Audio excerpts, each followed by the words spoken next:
Why do you think that there were 7 members who didn't attend the delegation meeting today, though?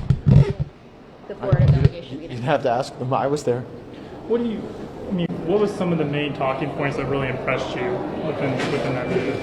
I thought that both of the candidates understood the need to unite the conference, to bring the conference in, into a more effective fighting force, to conduct oversight with greater rigor, and really to put the pressure on Senate Democrats to take up our bills to get the government funded. What goes through your head tonight when you're kind of deciding who to vote for, that what happened with McCarthy doesn't happen again? How are you going to make that decision? Kind of what goes? Well, I'm very confident that both of these men would represent an upgrade over Speaker McCarthy, so I'm not concerned that the things that really imperiled his speakership would be baggage carried by either a Speaker Jordan or a Speaker Scalise. Do you think that either of them should be Congressman Jordan's CR plan that he outlined?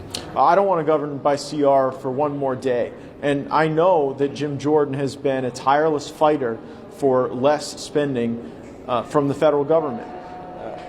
I think that we've got to put pressure on the Senate to take up our bills. Mr. Jordan believes that one strategy to force the Senate to take up our bills would be a continuing resolution with automatic cuts.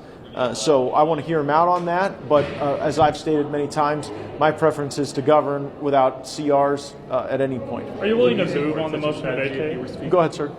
So you talked a lot about trust in the last 10 minutes or so. Do you think that either Scalise or Jordan, either of them should be subject to the one-person motion to vacate and the rules in a future rules package? Well, I think that the motion to vacate is negotiable, but it's negotiable for things that are going to make representatives in Washington more responsive.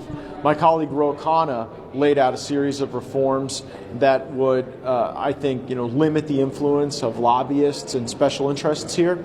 And so I would be willing to limit my own influence, my own ability to bring a motion to vacate by myself, if it meant at the same time we could reduce the influence of some of the most corrupt enterprises that I think have strangled our nation. But if that's not really on the table, then, if that doesn't really come to fruition, do you still want to maintain that one-person threshold for motion to vacate? Well, that's my offer.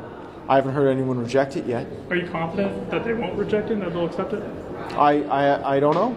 But I'm not the one that's trying to change the motion to vacate rule. So maybe the people who want to change that rule should think about what things they're interested in offering me to come off my position. I've said what I want.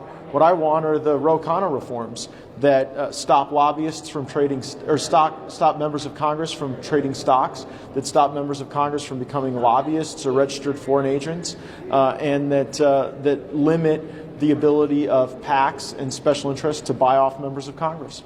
Did you say, sorry, who you had decided to vote for Speaker? I'm not. I remain undecided. I'm praying about it tonight.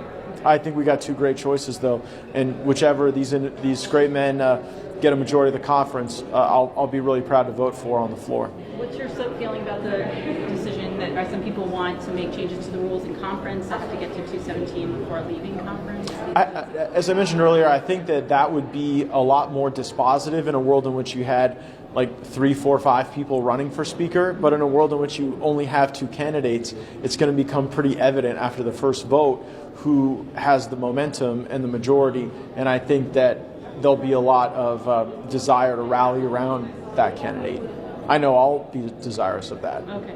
So you're either candidate, they're the nominee, you're going to support them? Yeah. Were the candidates clear that they would support each other if they were not to get the majority? I don't recall them being asked that question. Yeah. All right. Thanks, guys. Thanks, Congressman.